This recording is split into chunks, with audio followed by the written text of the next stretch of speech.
Good morning, Big Brother fans. It is Sunday, August 15th.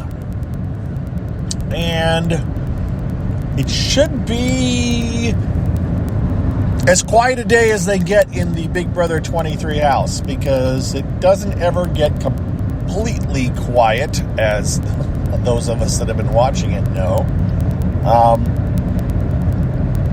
The power veto was played yesterday. The high rollers thing kind of started to make a bit more sense. I don't have my notes with me, so I'm going to miss a couple of things here, I'm sure, but I will do my best. Power veto players were selected. I think I already talked about that. We were waiting for it. I did this yesterday, so blah, blah, blah. They played the power veto, and Alyssa won it because Kylan threw it to her. It sounds like Claire... let's see what we know. I could probably figure it all out, but let's say for now, Derek Frazier was the first out. We know that because he said it. And I know that Claire was the third place. And then it came down to Kylan and Alyssa. And Kylan, depending on who he talks to, which I think is important, he was talking to Derek Frazier about it right after the feeds came back. And in the bathroom upstairs. And he was telling Derek Frazier that he threw the competition to Alyssa. He let her have it. He kind of paused and pretended to not know what to do until Alyssa had gone and made it up the ramp. And then he ran after her. When she started it, as soon as she grabbed the rope or something, he started running. Like he was intentionally waiting. Derek didn't understand it, and he says, "You couldn't tell I threw it?" A bunch of people said they could tell I threw it. Now, it was interesting to see that comment first, because then he proceeded to tell other people that he didn't throw it. Oh, funny story. I was confused. I didn't know what was going on. I was confused between two, and then I realized too late. Da-da-da-da-da. That's what he's told Alyssa. It's what he's told Xavier, but it's not what he told Derek, and it doesn't sound like it's what he told Tiffany either. Now, did I not see the conversation with Tiffany, because he did kind of say that he was confused, but he also, someone described it as he was telling her how he threw it. And so, I think he threw it. I know he told Derek Frazier he threw it. And I may go back yet to see the conversation with Tiffany to see if he does describe it as actually threw it or he tried to BS Tiffany too. Because to me, if he was honest with Tiffany and he was honest with Derek Frazier, but he wasn't honest with at least Xavier as a member of the cookout, then to me that's showing a level of trust, that he has more trust in Tiffany and Derek Frazier than he does in Xavier. But again, I could be wrong. Maybe the only one he's being totally honest with is Derek Frazier. If he tried to tell Tiffany in kind of a way like, well, yeah, I kind of maybe threw it, but I really didn't. I don't know. It's just a little note. You look for those little indications of loyalty or of honesty as far as an indicator of where somebody's, who they actually want to be the most open with. Speaking of open with, I just retweeted a little bit ago a post from Big Brother Barbecue and Andrea, and I can't pronounce Andrea's last name, who writes currently for Heavy magazine, but she also has written for Zap To It, and I think for TV Guide too, where she commented, where she summarized what we'd seen and kind of knew, but it was a good summary in that we now know that, Claire was going to be the target. We thought for sure Claire was going to be the target, but then people pointed out that Brittany had gotten the $100 because she told the wrong people that she'd gotten the $100, which means that she was one of the most popular people. That put a target on her back. And then people started analyzing and going like, well, wait, to win the most powerful of these three different prizes that you can gamble for in this high rollers room, you need more than $100, okay? Or you need at least $100, and of course, only, I don't know, I think you need maybe 150. So nobody could really play for it this week. But next week, people that got $100 this week are probably going to get another 100, and so they're going to have the opportunity to play for it. And what it sounds like is we've been calling it the coup d'etat, but it really sounds like the two people on the block are safe, and the roulette wheel is spun, or a wheel is spun to determine who the two replacement nominees are. Okay? And so it's extremely random. And that's a big risk to the cookout, of course, because if two cookout members get selected by that, there's no fixing it. You're just stuck. Two cookout members are on the block. So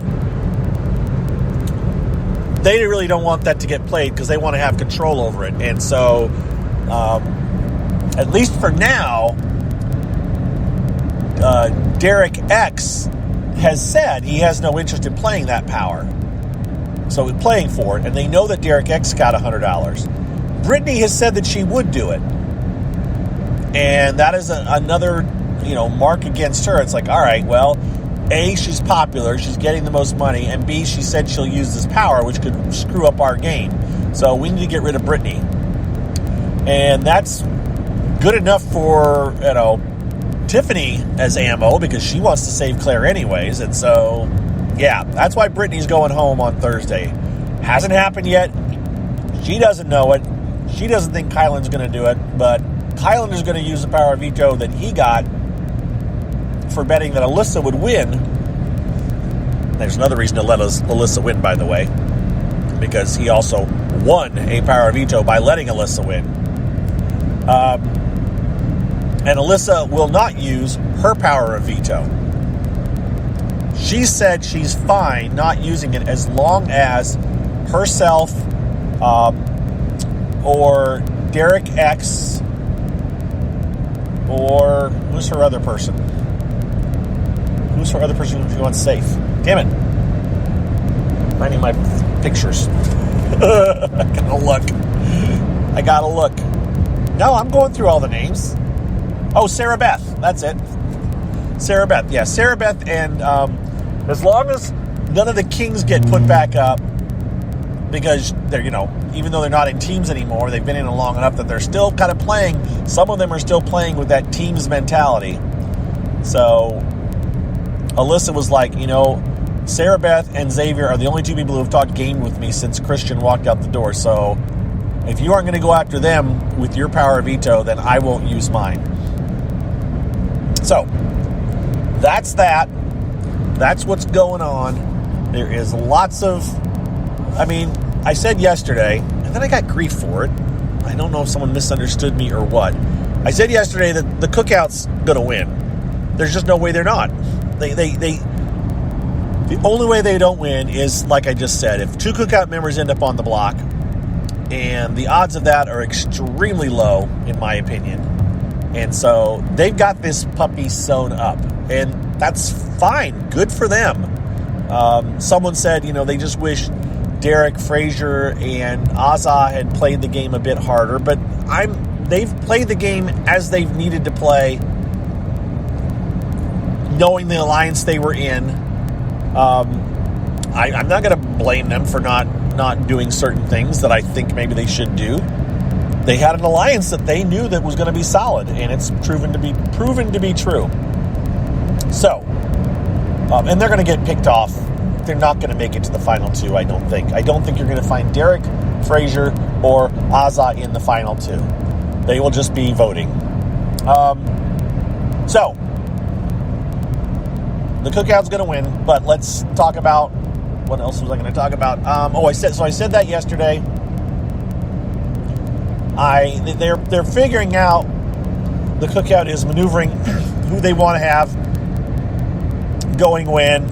They think it may be a girls versus guys thing, that the three women may go after the three men that are left that are in the cookout.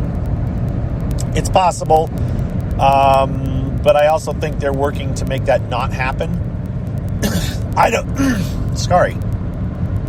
don't know where individual loyalties lie within the cookout. No matter what they say, I'm just not sure. Because Tiffany says she'd like to be next to Hannah, but I think Tiffany's like, but I still want to win. So if I can't be next to Hannah because of the way things roll, then Hannah's got to go. That's where it is. It is not. No one is lifting one particular Cookout member above all the others and saying, you get the $750,000. They're all going like, oh no, I want that. And once it's the six of us, it's gonna be on. And I don't know for sure if it will still get to the six of them, but the odds look better and better every day as the non-Cookout members, they're so close to figuring it out. And I think maybe some of them kind of know it and they're just kind of like accepting it. Because there's something about being in that house that your loyalties get screwed up in your head. And I'm not saying it's a bad thing. I'm just saying it's just the psychology of it. I have a feeling that some of them think they're all working together.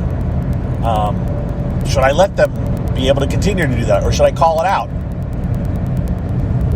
So that's where I think things are at. There's some point at the back of my brain here that I'm trying to pull out to remember what I wanted to talk about. And I keep losing it. It keeps bobbing to the surface, and then I'm not done with my other train of thought. Speaking of being hard to listen to, I could not take listening to Kylan last night. Someone commented that, yes, he has talked about his thought process and how it gets to be a bit annoying sometimes as he tries to figure things out. And it's like, yep, I can relate. I'm the same way. I can still be annoyed with his thought process, just like some of you are just like, Mike, get on with it, move along. And some of you are like, I like listening to you talk, Mike. It's okay. So, different strokes for different folks. For me, I can't listen to Kylan talk too much when he's talking game. And Scott says when he's talking at all. Just like I can't listen to Brittany at times because just like, all right, I can't do this. I'm going to pause this for a second and gather my thoughts rather than have you listen to dead air while I figure this out. All right, I don't know what it was, but let me just wrap this up. There was a talk between Kylan and Derek Frazier where Kylan's basically said, you're going to have to tell Azah that Brittany is going because it's going to upset Azah, and she's not going to be happy. I don't think she's been told yet. Derek Frazier is going to be the one to tell her. So that's going to be some drama when that happens. I think once Brittany goes up, I think she's going to realize she's gone. Maybe she won't. Maybe she'll think that Derek Frazier's going. I don't know. But Derek Frazier's not going. It's Brittany walking out the door. And I don't know. There's who's going to be next? I don't know. I mean, there's always the chance that a non-Cookout member wins the head of household, but at this point, I just don't know. It just hasn't even, it's, I guess, I don't know. What else? That's it. If you want to support me in my ramblings, you can become a patron. I think I'm at 30 right now, and I will do a shout out. I'll print out my list and give everybody a shout out soon. Thank you to my patrons. I appreciate you all. It's very cool. Thank you to everyone else who's listening. We're still running. I'm running on average. It's rotating right now anywhere between 800 and 1,000 listens a day. Now, that is not all will listen to this one. It's like the sum total of people that listen to one of my car casts today will run in the range of 800 to 1,000 to 1,100, somewhere in there, which is actually quite a bit. I think this particular one will get like 600 to 700 maybe. Now, Saturdays and Sundays tend to be a bit slower, but I just like throwing those stats out for people because you just never, I've talked about this before, for those that have been around for a long time. These are things you never hear about from people that do podcasting. You never know what's the real scoop. What are they getting? How many listeners do they have? How many of this? And it's like, yeah, I'll tell you. I'm not, I mean, would I love the numbers to be larger? Sure. Are they as big as you think? Probably not. Are they bigger than you think? Maybe they are. I don't know. But I do like to share them. Maybe I'll do some more of the global, the one that, since I signed up for the higher tier of Spreaker, which is the podcasting app I use to record all these, maybe I'll check the statistics on that to see where people are listening from around the country and around the world. I did that early on when I upped my plan earlier this year. It's kind of interesting to see what states were the most listening from, and then within the states, I was getting the cities and stuff. It's really broken down quite nicely in Spreaker. And So I may share that if you have a slow time. But with that, I'm going to go because obviously I'm out driving. I am on my way to run some errands today, and I will check in with you guys later on if necessary, but if not, probably tomorrow. All right? Oh, I also did green room yesterday. That was interesting. I'll talk about that sometime soon. Take care. Bye.